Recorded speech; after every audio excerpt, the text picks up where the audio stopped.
Assalamualaikum warahmatullahi wabarakatuh. Selamat datang di Studio Wow.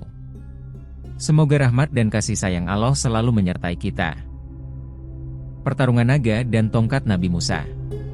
Pada masa pemerintahan Khalifah Harun al-Rasyid, ada seorang ulama sufi terkenal yang dikenal karena kecerdikannya yang luar biasa dan humor yang tak terbatas, yaitu Abu Nawas. Beliau adalah seorang yang selalu bisa melihat dunia dengan cara yang unik, penuh dengan kebijaksanaan dan tawa yang menyegarkan. Suatu hari, saat sedang bersantai di halaman istana, Abu Nawas mendengar pembicaraan yang menarik antara dua orang pelayan istana. "Aku mendengar cerita yang sangat menakutkan," kata pelayan pertama. "Konon ada naga terakhir yang hidup di zaman Nabi Musa. Naga itu bisa membakar seluruh hutan dengan satu hembusan api." Pelayan kedua mengangguk. "Benar, tapi ada yang lebih menarik. Naga itu akhirnya mati dengan cara yang sangat aneh, yaitu terbunuh oleh tongkat Nabi Musa sendiri." Abu Nawas yang mendengarkan percakapan itu tersenyum. "Naga dan tongkat Nabi Musa ya? Sepertinya cerita yang menarik," katanya sambil mendekati mereka. "Benar, Tuan Abu Nawas," jawab salah satu pelayan. "Apakah Anda tahu kisahnya?" Abu Nawas mengangguk, dengan ekspresi serius yang penuh misteri. "Aku tahu. Dulu, di zaman Nabi Musa, rumput-rumput terbakar secara misterius, dan ketika Nabi Musa sedang menggembala kambingnya, ia menemukan sedikit rumput yang masih tersisa. Siang itu di lembah yang sunyi, Nabi Musa tengah beristirahat setelah seharian menggembala kambing. Angin yang lembut mengalir di antara pepohonan, membawa keheningan yang nyaman. Matahari yang terik telah mulai meredup, dan langit yang biru terang perlahan berganti menjadi keemasan. Kambing-kambingnya yang setia berkeliaran di sekitar, tak mengganggu ketenangan alam. Musa, merasa lelah, duduk di atas sebuah batu besar dan memejamkan matanya. Tak lama kemudian, ia terlelap dalam tidur yang dalam. Seakan dunia berhenti sejenak, hanya suara alam yang terdengar. Namun, kedamaian itu tak bertahan lama. Tiba-tiba, terdengar suara menggelegar yang memecah kesunyian, sebuah suara gemuruh yang datangnya tak terduga. Angin panas yang tiba-tiba bertiup membawa bau belerang, dan langit yang tadinya cerah kini berubah menjadi gelap seketika. Dari kabut yang muncul di kejauhan, sesosok makhluk raksasa muncul. Seekor naga besar dengan sisik berkilau seperti logam, tubuhnya yang panjang melilit seperti ular, dan mata merah yang menyala penuh amarah. Naga itu menghembuskan api besar dari mulutnya, menciptakan semburan api yang menghanguskan segala sesuatu di sekitar. Rumput-rumput yang masih tersisa segera terbakar, dan pepohonan yang hijau pun terbakar dalam sekejap. Naga itu melangkah maju, mengepakkan sayapnya yang besar, dan dengan setiap langkahnya, tanah di bawahnya bergetar. Namun, Nabi Musa tetap tertidur lelap di tempatnya. Dalam tidurnya, ia tidak menyadari bahaya yang mengancam, meskipun kehadiran naga itu sudah cukup memecah keheningan dan mengguncang bumi. Naga itu semakin mendekat, dan dengan satu hembusan api besar, ia berusaha membakar seluruh lembah, termasuk tempat di mana Musa tidur. Namun, sesuatu yang ajaib terjadi. Tongkat Nabi Musa, yang tergeletak di sampingnya, tiba-tiba bergerak sendiri. Dengan gerakan yang penuh kekuatan, tongkat itu terangkat ke udara. Seketika, sebuah cahaya terang memancar dari ujung tongkat, seakan-akan menyerap cahaya matahari yang mulai memudar. Tanpa perintah dari Musa, tongkat itu mengarah ke naga yang datang, seolah memiliki kehendak dan kekuatan sendiri. Api yang diluncurkan naga, yang begitu besar dan panas, menghantam tongkat itu. Namun, ketika api itu menyentuh tongkat, sesuatu yang luar biasa terjadi.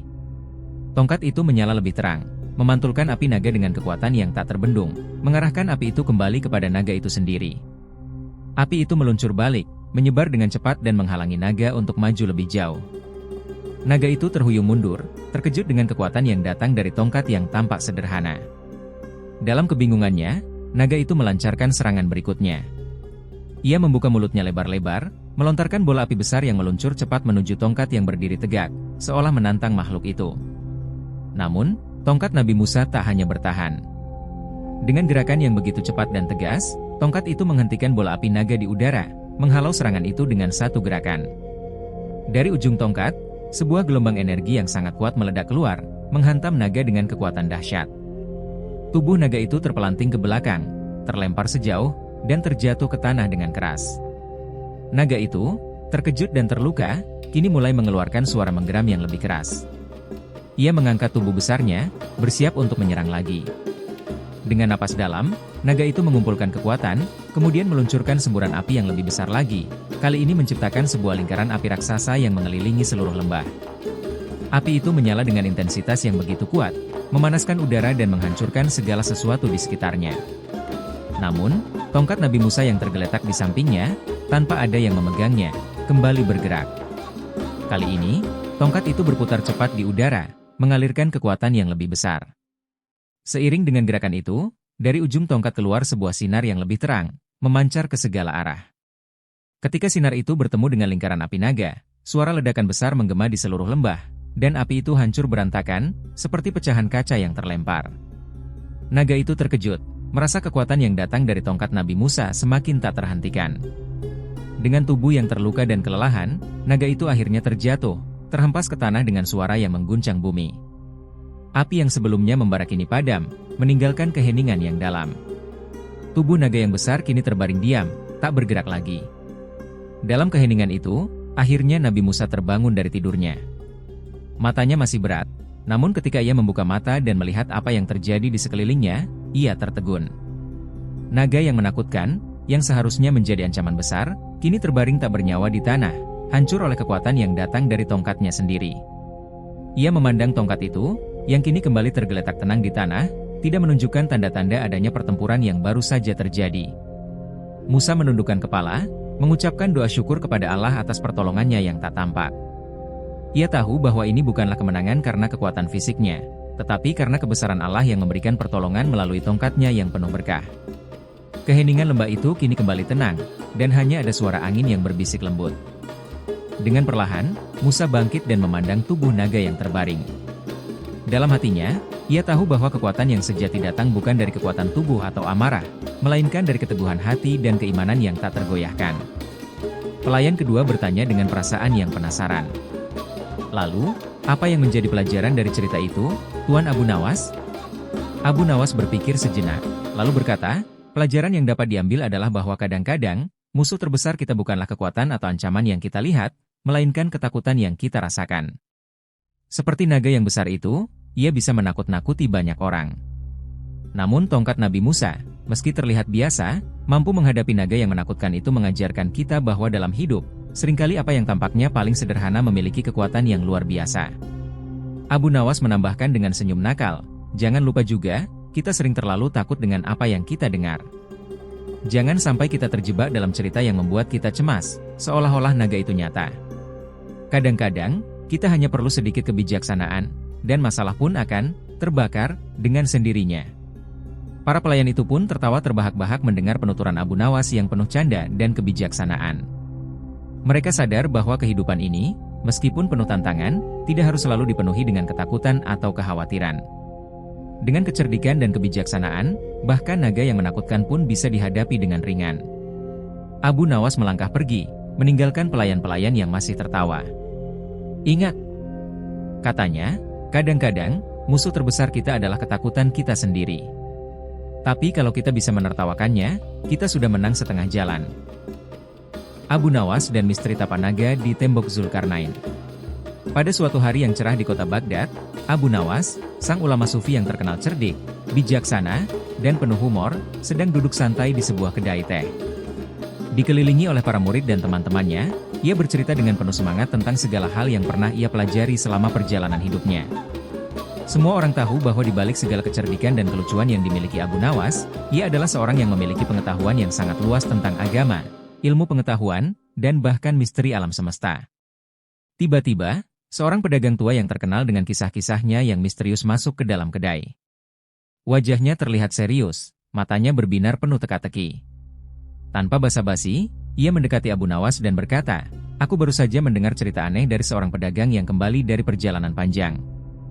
Ia mengatakan bahwa ada jejak-jejak besar seperti tapanaga di tembok besar yang dibangun oleh Raja Zulkarnain untuk mengurung Yakjuj dan Makjuj." Mendengar cerita ini, Abu Nawas tersenyum penuh arti, matanya berbinar seperti biasa. Jejak naga di tembok Zulkarnain? Aku ingin sekali mendengarnya lebih jauh. Ceritakan padaku lebih banyak, wahai teman, ujarnya dengan nada santai, namun penuh rasa ingin tahu.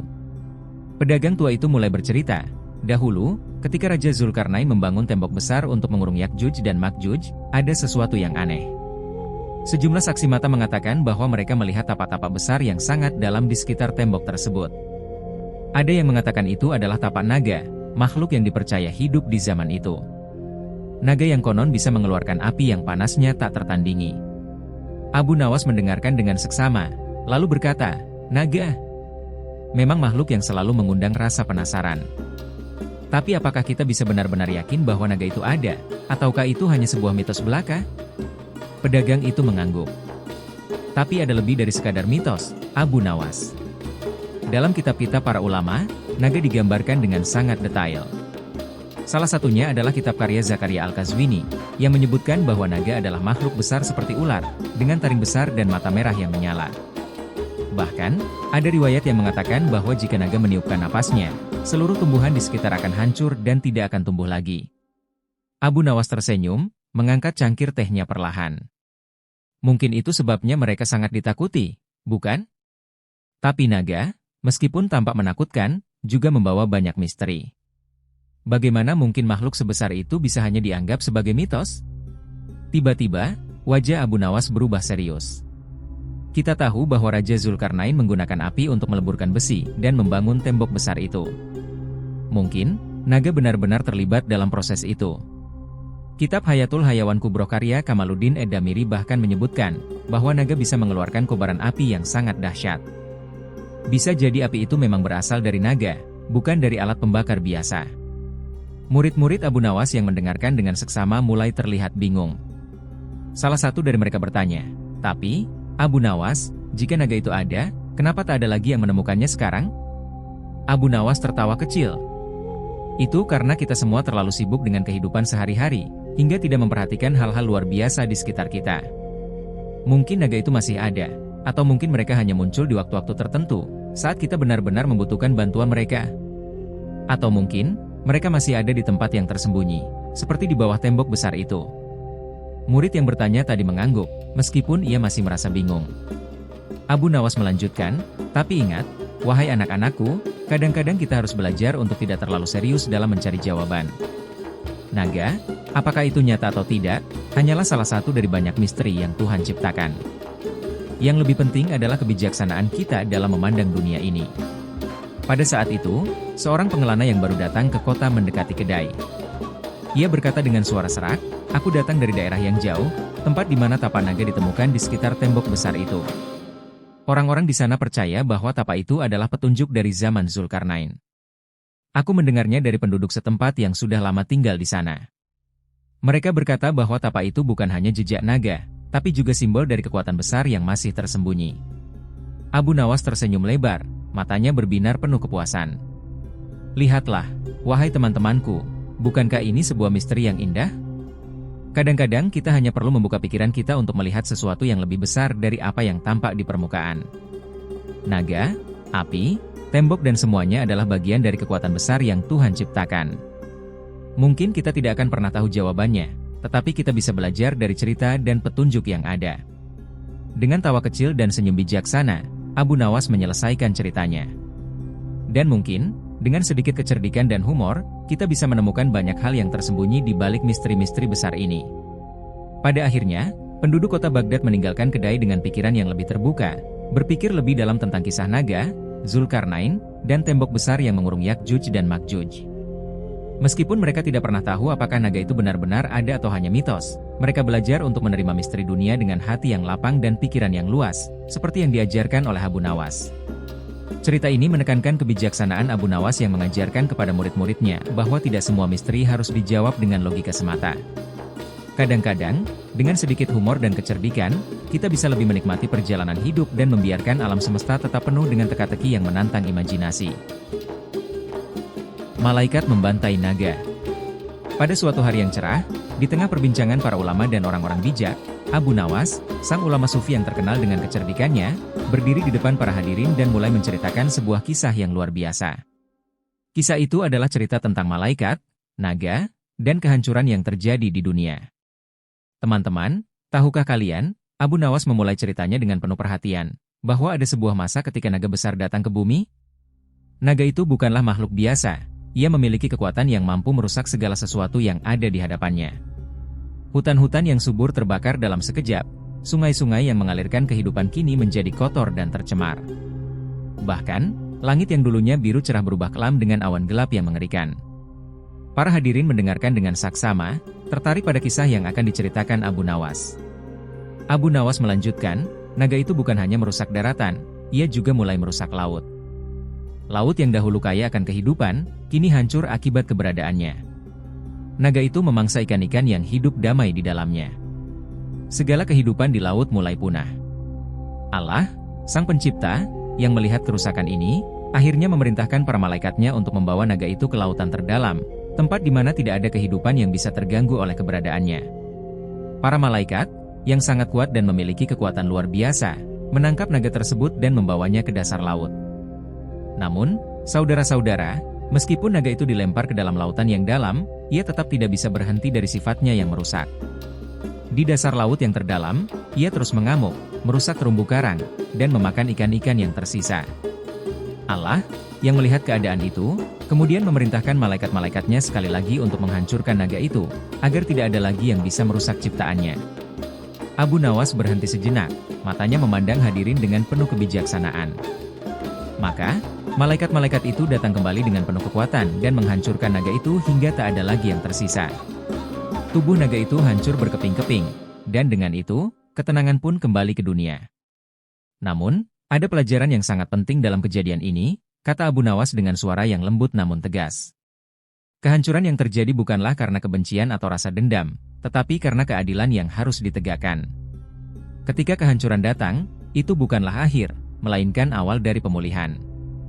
Allah memberikan perintah kepada malaikatnya bukan untuk menghancurkan dengan semena-mena, tetapi untuk menjaga keseimbangan dan memastikan bahwa yang benar-benar membawa kerusakan akan dihapuskan.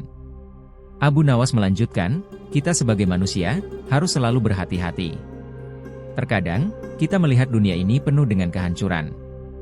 Namun, kita harus ingat bahwa di balik setiap kehancuran ada tujuan yang lebih besar, yakni untuk menciptakan keseimbangan dan kebaikan yang lebih luas. Kita tidak boleh mudah tergoda untuk membalas setiap tindakan dengan kehancuran, tetapi harus selalu mencari jalan yang bijaksana, seperti malaikat yang tidak hanya membantai, tetapi juga melaksanakan perintah Tuhan untuk menjaga dunia ini. Setelah selesai bercerita, Abu Nawas diam sejenak, memberikan ruang bagi hadirin untuk merenung. Kisah tentang malaikat yang membantai naga ini mengandung pesan yang mendalam, bahwa dalam setiap peristiwa besar, ada hikmah yang bisa diambil jika kita melihat dengan bijak. Abu Nawas dan 99 ekor naga. Di suatu pagi yang cerah di kota Baghdad, berita mengejutkan datang menghampiri. Kabar yang beredar di pasar adalah bahwa 99 ekor naga akan datang untuk menguji umat manusia, seperti yang disebutkan dalam sebuah hadis yang diriwayatkan oleh Imam Muhammad bin Isa Tirmizi. Naga-naga itu, yang akan muncul menjelang akhir zaman, konon akan mencakar dan menggigit orang-orang kafir sebagai bentuk hukuman. Kabar ini segera menyebar luas dan membuat banyak orang panik. Mereka membicarakan naga-naga yang sangat kuat dan menakutkan, makhluk yang bisa menghancurkan segalanya dalam sekejap. Di tengah kegemparan itu, hanya satu nama yang muncul di benak orang-orang sebagai harapan, Abu Nawas. Abu Nawas, si cerdik dan bijaksana, yang sudah terkenal di seluruh negeri karena kecerdikan dan kelucuannya, dipanggil oleh Khalifah untuk menghadap. Khalifah tanpa khawatir dan bertanya, "Wahai Abu Nawas, apakah kau bisa mengatasi ancaman naga-naga ini? Kami tidak tahu harus bagaimana menghadapi mereka." Abu Nawas tersenyum lebar dan berkata dengan santai, "Tenang saja, tuanku. Naga bukanlah masalah bagi orang yang memiliki kecerdikan. Serahkan saja semuanya padaku." Naga-naga yang menakutkan. Keesokan harinya, seperti yang dikabarkan, 99 ekor naga besar muncul di luar kota. Masing-masing naga memiliki taring yang tajam, mata yang merah menyala, dan tiupan api yang bisa membakar apapun yang ada di hadapannya. Orang-orang melihat dengan ketakutan, menyaksikan makhluk-makhluk raksasa itu terbang mengelilingi langit, mengepulkan asap tebal dan api yang membara. Namun, Abu Nawas hanya tertawa kecil sambil berjalan menuju Khalifah yang tampak cemas. "Apakah mereka sudah datang?" tanya Abu Nawas.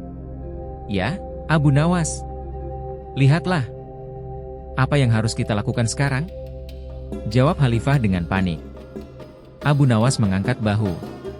"Sabar, tuanku. Aku sudah memiliki rencana. Namun, kita harus menghadapi mereka dengan cara yang berbeda. Jangan hanya mengandalkan kekuatan." Mereka pun berangkat menuju luar kota dengan beberapa penjaga yang setia. Ketika tiba di tempat naga-naga itu, Abu Nawas berdiri dengan tegak dan berkata keras, "Wahai naga-naga besar, aku mendengar kalian datang untuk menguji umat manusia. Tapi aku, Abu Nawas, di sini untuk menguji kecerdikan kalian." Para naga mengeram keras dan satu persatu mulai mengelilingi Abu Nawas, membuka mulut mereka dan mengeluarkan api panas yang menyala-nyala. "Tunggu dulu!" teriak Abu Nawas dengan suara keras. "Sebelum kalian mulai menghancurkan segala sesuatu, biarkan aku memberi kalian sebuah teka-teki. Jika kalian bisa menjawabnya, kalian boleh melakukan apa saja yang kalian inginkan. Namun jika tidak, kalian harus pergi dari sini dan tidak mengganggu umat manusia."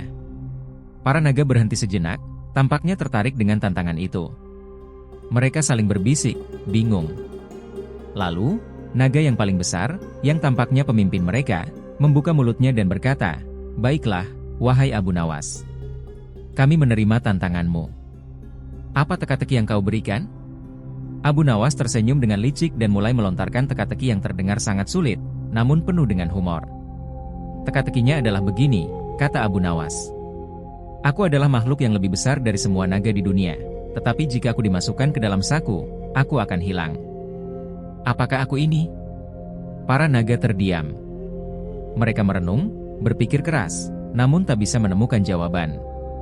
Mereka mengerutkan dahi, berputar-putar di udara, dan bahkan ada yang mencoba menggunakan sihir untuk mencari jawabannya.